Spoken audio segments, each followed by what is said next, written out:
All right. Well, we are live once again talking about Georgia football and the week that was and was not. Off season, a lot of stuff. Off season talk can be blown out of proportion. Obviously, we're bored. Everyone wants football content.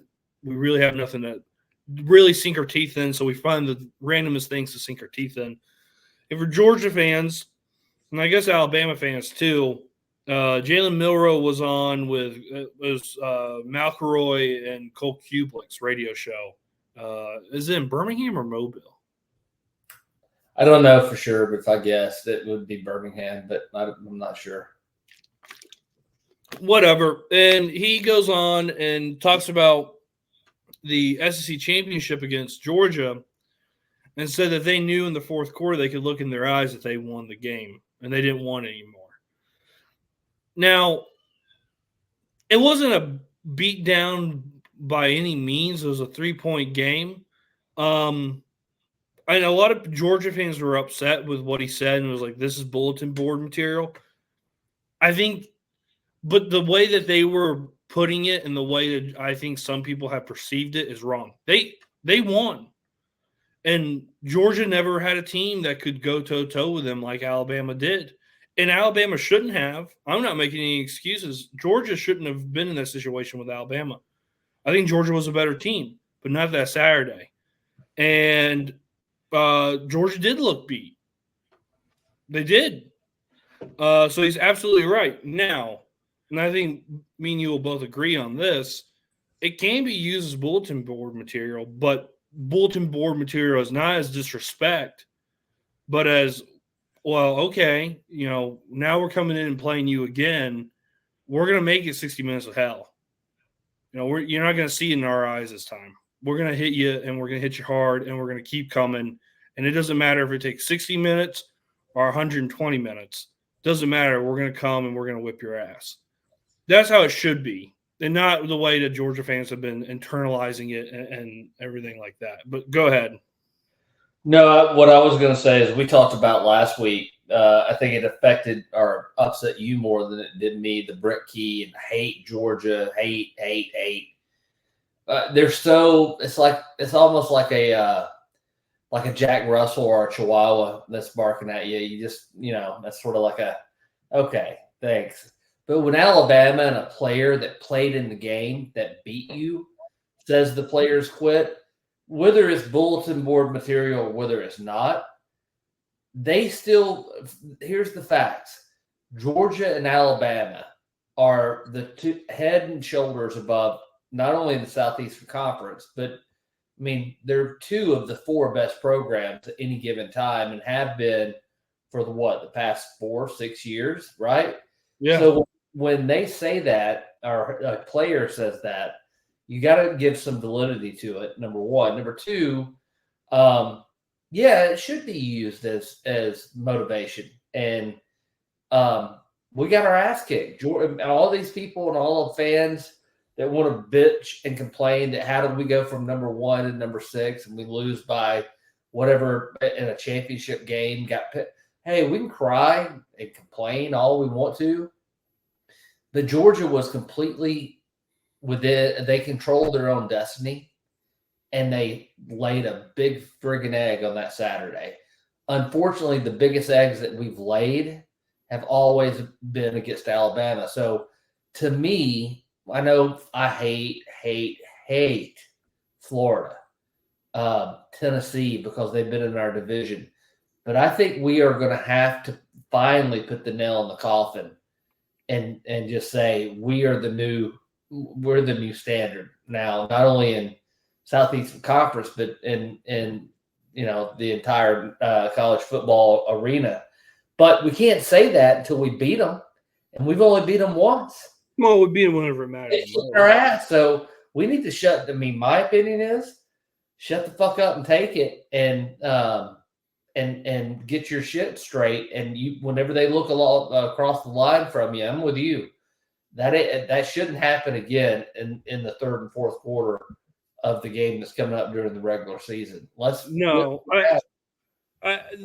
think honestly, and I don't want to be some snob that I was some great athlete. Let's not get ahead of ourselves here. I was not.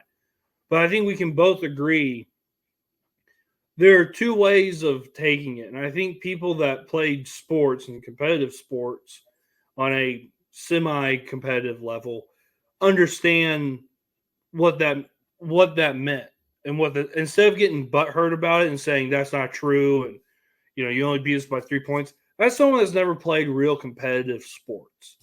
Someone that has played on a semi level of competitive sports knows, oh, I got you next time. I'm not going to let you do that to me next time. I would hope. And I think I mean that's what's going to happen in the program, and I'm sure Kirby's going to have that blasted the week that we play them. Yeah. Andrew, well, you go ahead. I'm taking a sip of water. I was just going to say, Kirby's never going to admit that, and this is one of the savviest, one of the reasons Kirby's one of the better coaches, is not the best. He's never in public going to say that. He's going to give them, hey, they deserve to say that. Hey, we probably did quit, outwardly. But Right. behind the scenes, knowing how competitive Kirby is, don't you know that just makes his blood boil? I'm sure it should. It should make all those guys' blood boil. And to your point, and you said it in that, I don't think this is going to be the final nail in the coffin to say, hey, we're the dominant one. But it goes to a long step into saying we are now the guys who run the SEC. We're the team that runs it. If we win in September, and obviously you got to finish it and you got to win a national championship. Yeah, it's one thing to beat them head on head, but it's then to finish, as Mark Rick would say, finish the drill. Yeah, you got to finish it. But yeah, that would go a long way. We say this every time Georgia plays Alabama, though. This is a monumental. This is the way the programs are going to go. I said that before the SEC championship last year. Little did I know that Saban's going to retire and the whole landscape would change. But I did think that would, if Saban won that one, if Alabama won that one, they would still be able to out-recruit or be very consistent. And it seemed like Saban had Kirby's number for the most part. I know Kirby's one of the few former proteges to beat him, but it still felt like we were the redheaded stepchild in the SEC conference. If we go in, we're going there, right? Yeah. Night. Yeah. If we go in there and lay an egg, it's going to be incredibly embarrassing. Incredibly. Yeah. I mean, yeah, it would be embarrassing, especially with the first-year head coach and how much they lost in the offseason. Yeah, he was like the little Dutch boy putting his fingers in the dike to keep people from transferring. He did actually a pretty good job of doing that. Yeah, he saved it, but they still have a lot of people that they lost and a lot of people that they lost to the draft. So I don't know. We'll see what happens. I mean, it's September, so we're sitting here in June, middle of June. So we got a long ways to go. But this one fires me up more than Brooke Keys because it's more a competitive rivalry within our division. And I can't say it's 100% true that you look in the players' eyes and they quit. But when somebody says that shit about you as a player, that's a character issue, right? Yeah, no, that's an organizational. Yeah, well, sure. That's the whole thing that Georgia's built on is toughness and resiliency. And he just dinged those two pillars that Kirby always talks about. Yeah, I would agree. All right, well, let's move on real quick. Before we move on, remember, like and subscribe, comment. More importantly, subscribe. If we keep getting subscribers, we'll probably put out more content. I'd like to, because then it becomes of interest of both of ours to do it. Also, make sure we're big on TikTok. And Auburn fans have discovered us, and they are very upset by that. So follow us TikTok at Terminus Sports _ATL, no caps, just all one word. And then check us out on Twitter, same tag on Twitter. So also this week, Two guys that USC had. Justice Terry. Who's the other one? I don't know the other one, but I know Justice Terry. No, that's always good. This is why you should subscribe. Anyway, Justice Terry decommitted from USC. The other kid that we don't know his name, he also decommitted. So go ahead and give us. This is Pete's recruiting corner. Oh, I don't. You've put that on me because you don't follow it at all, and I do a little bit. But the only thing I can tell you is, Justice Terry, 5-star defensive lineman out of the state of Georgia, had committed previously to USC, came to Georgia. I'm assuming, I think it was an official visit. Don't know. Again, I'm a terrible recruiting guy. You can follow other people. But here's what I do know. He came to campus and after that decommitted from USC. So obviously rumor mills get going that, he's looking at Georgia and silently committed and all that kind of stuff. Who knows? We're dealing with 17, 18-year-old kids, have a ton of pressure on them, never been in this environment. Who knows how good of advice they're getting from parents, mentors. But what I can tell you is when Georgia gets the players on campus, it must be an incredible – and I can see how Kirby is a good recruiter because he's relatable. Plus, they got the facilities. They got the championships now. And Kirby doesn't seem to be – he's got this calendar. I know we talked about it a couple of weeks ago. And everybody's like, oh, what about Georgia? I think we're 6 now, right? In 2020. Yeah. It doesn't matter. Right now. Closing the gap. And he's got this calendar down.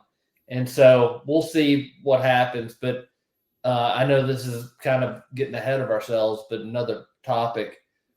Georgia needs all the defensive line recruits that we can get because with the NFL draft and some of the players we've had, we could use upgrades, and that's what Georgia's kind of become known for is dominant defensive linemen, right? But yeah, by the way, the kid's name is Isaiah Gibson. What does he play? I don't know. Edge rusher. Oh, really? Linebacker, yeah. All right. Interesting. But anyway, yeah, I think Kirby has this stuff down, and USC, I'm sure it's beautiful. You go out there, you get enticed with this beautiful campus. We've been out there. It's hard to – it would be hard to recruit against USC. But for kids down here in Georgia to go that far away from home, and Lincoln Riley has always been interesting, fun, but he ain't won shit, right? Yeah. Won. Hasn't won anything. Well – and then what I find really funny is USC fans were celebrating that these two guys committed. And that they took 2 guys from the state of Georgia. It's really hard to, recruit against Georgia in its own backyard. Doesn't matter who you are. Players they really want. Yeah. Yeah. It's going to be hard. And now you see Georgia becoming a national brand. It's only going to keep growing if Georgia keeps this trajectory up. These schools like USC, Notre Dame, who used to have the national recruiting base and could go anywhere and recruit anybody, those days are now over. And for USC, I know a very informed USC fan. Lincoln Riley might be on the hot seat. Really? Yeah. So there's a lot of people are not too fond of what's going on with USC right now. So USC is in a little bit of a predicament. I don't know, what to make out of that. But I'm sure with the moving to the Big Ten, USC's in the recruiting base. I'm sure USC will be fine. I'm not too worried about them, but I don't think they can go now cross country and to Georgia, to South Florida, and make that pitch like they used to. They can, but it's going to have to be few and far between. They're not, you know what I mean? That they might be able to get an occasional 4 or 5 star out of a state like Georgia, but if Georgia has identified them and Kirby has, it's going to be really, really tough. It's slim pickings. Yeah, absolutely. And that's what I'm interested in recruiting wise. I don't care about any of this. I care about the war between territories. That's always much more interesting than the players. We'll get to the players when they get on campus, and really doesn't matter until their sophomore year if they play. Exactly. But we don't even doesn't really matter until it becomes August. You know, what squad have we really got? Yeah. Yeah, exactly. All right. So let's talk about Athlon, or what Athlon Sports did. They got all the head coaches and assistant coaches, SEC programs, to comment anonymously, which is always stupid to me, about certain programs. And I think we've touched on this a good bit, actually, in the past. This is what one coach said about Georgia and their weakness. Nazir Stackhouse and Warren Brinson are both back, and that defensive line should be better than. Sorry. And that defensive line should be better. They weren't bad, but by Kirby Smart's standards, there was a step back after Jalen Carter and those guys left. I think that kind of brings a point. I know you just said, who was it that came out and said they have the best front seven? I think it was ESPN came out and I don't know who voted at ESPN, came out with Georgia's having the best front seven. And I agree with that. I think Georgia probably does have the best front seven. Is the defensive line? The defensive line is the weakness in that front seven. And I think with the moves that they've made, the depth that they've built, I think this defensive line is going to be better than it was last year. I think last year was, I mean, that's why, speaking of Alabama, that's why Georgia lost to Alabama, was the defensive line. So, I think it's going to be improved. I don't know what your thoughts are, though. Yeah, certainly I agree with it. It was a step back last year. We all forget. I mean, to me, I look back at games like, I don't know, games that we now just kind of brush by. We were always saying the same thing. Georgia is susceptible to the run. Yeah. When have we said that against Georgia's defense before? Now, I don't. 2019. Were you there? 2019. Oh, sorry. Yeah, maybe. But we're used to Georgia being dominant, not just being good, but being dominant. Last year we weren't. I mean, we couldn't control the outside run. We couldn't control we controlled the run, but teams could absolutely run on us. And it's not just Alabama. And we all seemed to kind of lull ourselves into thinking that it was going to be covered up. I see defensive line over the last year or two, and I know we lost a ton of talent, so this is no indictment on Georgia, the recruiting, or any of that other stuff, but it's certainly, we don't have the difference makers, and it's pretty rare to have the difference makers that Georgia had. Think about how many recruits have gone on the defensive line in the last a ton. Years. A ton. Yeah. Think about how many first rounders we had just a defensive tackle. Yeah. We had 3. That's pretty impressive, but we don't have those type of guys right now. We just don't. No.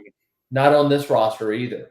So I'll have to I take a little bit of a different opinion on the front seven. Defensive line is, to me,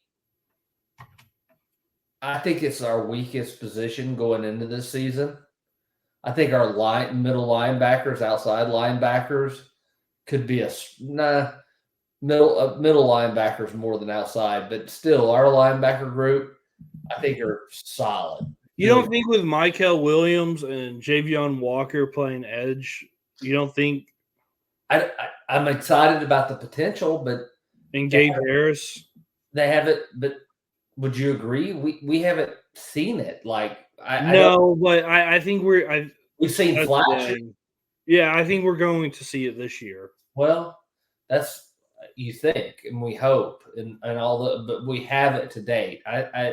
So defensive line, I'm talking nose guard, tackles, I think are the weakest position groups. And quite honestly, have you heard of us recruiting?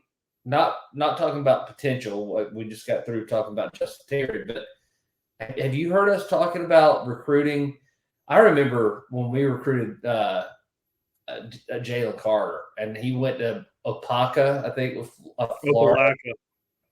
Whatever it was down there in Florida. I remember looking at that dude and saying, he is going to be the guy. Like, he is that guy.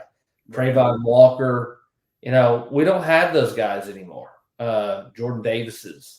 And so when is Georgia going to get back to that? It won't be this year. They'll be good. They'll be okay. I think they'll be good. I think it's going to be important for them to be healthy and rotate a lot of guys in there. But I think they'll be okay. Our linebacker group's going to be good.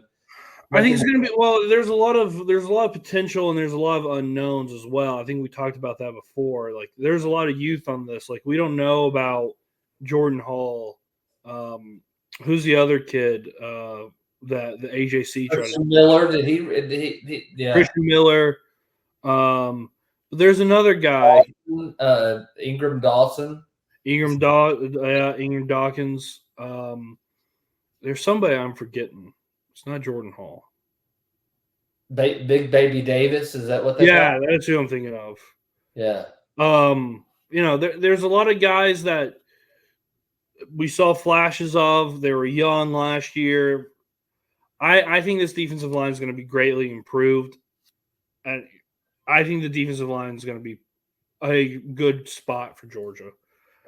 Really, this year? Yeah, I'm not. I do. I think it is. And Trey Scott's one of the best people. I'm more worried about the defensive backfield and especially the cornerbacks. That, to me, early on, that maybe be an issue because they're going to be young. But by the fifth, sixth, by the time middle of the season, we got too much talent back there, man. Yeah, well, that's the same thing I think about the defensive line. There's a lot of talent. There's 4 or 5. There's 4 stars all over that defensive line. So they should be able to. It'd be interesting to see which one's right. I get you're more questioning defensive back. I question defensive line. I don't. Well, the only defensive back that we know that's any good, and he's probably the best in the country, is Malachi Starks. Like, who else do we have? I mean, Julian Humphrey, maybe. We got my favorite, Everett. I don't know. I don't like him, but DeAndre Baker was like that his first year, and look how that turned out. So, and then who's going to play in that other safety spot? I have no idea. Is it going to be Aguero? Is it going to be the kid that went to Florida State and then decommitted and came back? What was his name? Oh, it's not Ellis Robinson. Starts with a K, right? Yeah, I went to Buford. Yeah, I can't remember. I'll think of it in a minute, but I know who you're talking about. And then you have Ellis Robinson, who's supposed to be the best corner prospect in forever. He's probably going to play, maybe, but, we don't know what he looks like against SEC competition. So, to me, I'm more worried about the defensive backfield than I am about the defensive line. I think there's experience there. I think these guys have played. I think they have a ton of depth and quality depth, more so than any other team in the SEC. So, and that whenever you're looking across the Power Four, who's going to win a national championship, you need quality depth. SEC usually has the best. So, and that's why I think Georgia's going to be okay on defensive line. What's the kid's name? KJ Bolton, isn't it? And that's his name. Yeah, KJ Bolton. And he played a lot in the spring game. He could be something really good, man. And here's the other thing: we forget Dirty Dan Jackson's out there, and we got Pope from Alabama. Yeah, exactly. But they got the defense, and he's going to be coached by the defensive back from Bama. I hear you, and I think there are question marks in Georgia's defensive back. Then there's more question marks at defensive backfield than there are at defensive line. Really? Yeah, I think you will know by game after the Clemson game what we have. You won't know after the Clemson game in the defensive backfield because Club. I would agree with that. He's not going to scare you. We would know more about the defensive line in the game against Clemson than we will against the defensive backs. Yeah. Yeah. No, I agree with that for sure. Yeah. So, and usually, I mean, like you might improve a little bit, but there's not going to be that much improvement. And Clemson's going to have to run the ball to beat us. So Cade Klubnik or whatever the hell his name is, he's not going to throw 300 yards on us. So I think you're going to get a better view of the defensive line game one than you are the defensive backs. I think defensive backs too. I think that's one of the position groups that get better and with game experience. Yes, I totally agree with that. So that's the thing. Like we'll know for sure about defensive line because defensive line's not that way. Either you have it or you don't. And that's from game one. Yeah, either you can stack up and play and hold your and push the line of scrimmage, or you can't. Right. You know what I mean? Yeah. So that's why I'm not as concerned because I think Georgia will have the ability to do that. And I mean, outside of, and I know I've brought this up before, but outside of Alabama is not one, LSU is not another. Ole Miss, they went to the transfer portal, got a ton of people, but has that ever worked? No, I don't know anything about them. There's really nobody outside of that I think has a good defensive line. Maybe Missouri, but that's about it. Well, at the end of the day, what we look at is can Georgia's offense outscore the other team's offense, right? Right. Well, yeah, that's the key to football. Well, yeah, exactly. So there's very few teams in the country and certainly in the SEC that I believe should be able to outscore Georgia because Kirby's defense, even last year, what did we give up? Average 20? Yeah, I think it was right at 20 or less. If Georgia can't score more than 20 points in a game, we're in trouble, man. Yeah. We're in trouble. I don't anticipate Georgia's defense being on average of maybe they're somewhere around that, but not more than 20 this year. Yeah, so, I totally agree with that. I think there's very few teams that can stack up with Georgia's offense, which is going to give some breathing room for that defense to kind of mature. And I do believe that defense is going to take some time to mature. I would say this, the defense that you're looking at first 3-4 games of the year is not the defense. If everybody stays healthy, is not going to be the same defense you look at the end of the year. And Kirby's going to push those bitches too, man. He's not going to be satisfied. Yeah, I would have totally agree with that. All right, well, I think that's it for this week's rundown update, whatever you want to call it. So remember, like, subscribe, comment, but subscribe. Really focus on subscribing. Doesn't take any time, right? You just hit a button. This one click. You hit a button. Yeah, so if you like the content, if you think it's mildly entertaining just to watch and pass time and listen to our voices, just click. It's okay. Nothing will happen. You'll just hear us throughout. And then obviously with more subscription, we'll make more content and do this hopefully more than just once a week. So give us a subscribe. Follow us on TikTok, Instagram, Twitter, also the same, Terminus Sports _ATL. And check out Unishippers for your shipping needs. Who do you ask for Unishippers? Holland Martin. Ask for Holland. Give a shout out. And we'll see you on the other side.